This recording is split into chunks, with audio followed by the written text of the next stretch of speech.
बिस्मिल्लाहिर्रहमानिर्रहीम। अस्सलाम वालेकुम। अबतर कौन है? सूरतुल कौसर की पेशन गोई। इन्न शानिअक हुवल अबतर, तुम्हारा दुश्मन ही जड़ खट्टा है। अल कौसर आयत नंबर 3। असल में लफ्ज शानिअक इस्तेमाल हुआ है। शानी शन से है जिसके मायने ऐसे बुग़्ज़ और ऐसी अदावत के हैं जिसकी बिना पर कोई शख्स किसी दूसरे के साथ बदसलूकी करने लगे। कुरान मजीद में दूसरी जगह इरशाद हुआ है, और ए मुसलमानों, किसी ग्रोह की अदावत तुम्हें इस ज्यादती पर आमादा न करने पाए कि तुम इंसाफ न करो। अल-माइदा 8। बस शान अक से मुराद हर वो शख्स है जो रसूलुल्लाह सल्लल्लाहु अलैहि वसल्लम की दुश्मनी और अदावत में ऐसा अंधा हो गया हो कि आपको ऐब लगाता हो, आपके खिलाफ बदगोई करता हो, आपकी तौहीन करता हो और आप पर तरह तरह की बातें छांट कर अपने दिल का बुखार निकालता हो। हुवल अबतर, वही अबतर है फरमाया गया है, यानी वो आपको अबतर कहता है, लेकिन हकीकत में अबतर वो खुद है। अबतर की कुछ तशरीह हम इससे पहले सूरह के दिबाची में कर चुके हैं। ये लफ्ज़ बतर से है जिसके माने काटने के हैं, मगर मुहावरे में ये बहुत वसी मानों में इस्तेमाल होता है। हदीस में नमाज की इस रकत को जिसके साथ कोई दूसरी रकत न पढ़ी जाए पतीरह कहा जाता है, यानी अकेली रकत। एक और हदीस में है, हर वो काम जो कोई अहमियत रखता हो अल्लाह की हम्द के बगैर शुरू किया जाए तो वो अबतर है, यानी उसकी जड़ कटी हुई है, उसे कोई इस्तेहकाम नसीब नहीं है या उसका अंजाम अच्छा नहीं है। नामुराद आदमी को अबतर कहते हैं। ज़राए व वसाइल से महरूम हो जाने वाला भी अबतर कहलाता है। जिस शख्स के लिए किसी खैर और भलाई की तवक्को बाकी न रही हो और जिसकी कामयाबी की सब उम्मीदें मुनक़ता हो गई हो, वो भी अबतर है।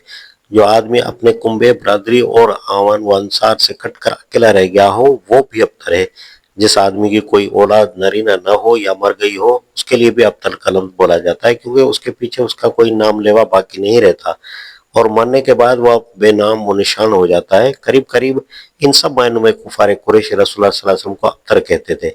उस पर अल्लाह ताला ने फरमाया कि ए नबी, अबतर तुम नहीं हो बल्कि तुम्हारे ये दुश्मन अबतर हैं। यह महज कोई जवाबी हमला न था, बल्कि दरहकीकत ये कुरान की बड़ी अहम पेशन गोई में से एक पेशन गोई थी, जो हर बहर सही साबित हुई। जिस वक्त ये पेशन गोई की गई थी, उस वक्त लोग हुजूर ही को अबतर समझ रहे थे और कोई तस्वर भी नहीं कर सकता था कि कुरैश के ये बड़े बड़े सरदार कैसे अबतर हो जाएंगे, जो न सिर्फ मक्का में बल्कि पूरे अरब में नामवर थे, कामयाब थे, माल व दौलत और औलाद ही नेमतें नहीं रखते थे, बल्कि सारे मुल्क में जगह जगह उनके आवान व अंसार मौजूद थे। तजारत के हजारादार और हज के मुंतजम होने की वजह से तमाम कबाइल अरब से उनके वसी ताल्लुकात थे।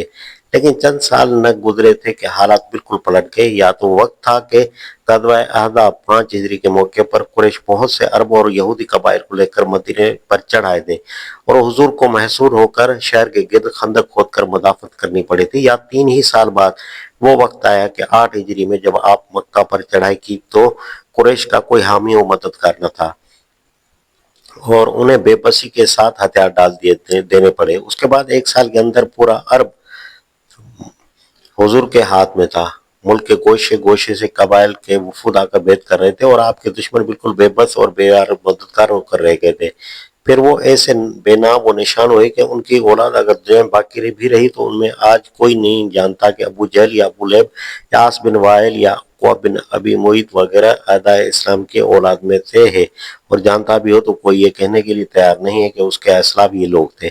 इसके बरक्स रसूलुल्लाह सल्लल्लाहु अलैहि वसल्लम के आल पर आज दुनिया भर में दुरूद भेजा जा रहा है। करोड़ों मुसलमानों को आपसे निस्बत पर फख्र है। लाखों इंसान आप ही से नहीं बल्कि आपके खानदान और आपके साथियों के खानदानों तक से इंतसाब का बायस शर्फ समझते हैं। कोई सैयद है, कोई अलवी है, कोई अब्बासी है, कोई हाशमी है, कोई सिद्दीकी है, कोई फारूकी है, कोई उस्मानी है, कोई जुबैरी है और कोई अंसारी, मगर नाम कोई अबू जहली या अबू लहबी नहीं पाया जाता। तारीख ने साबित कर दिया कि अबतर हुजूर नहीं बल्कि आपके दुश्मन ही थे और हैं।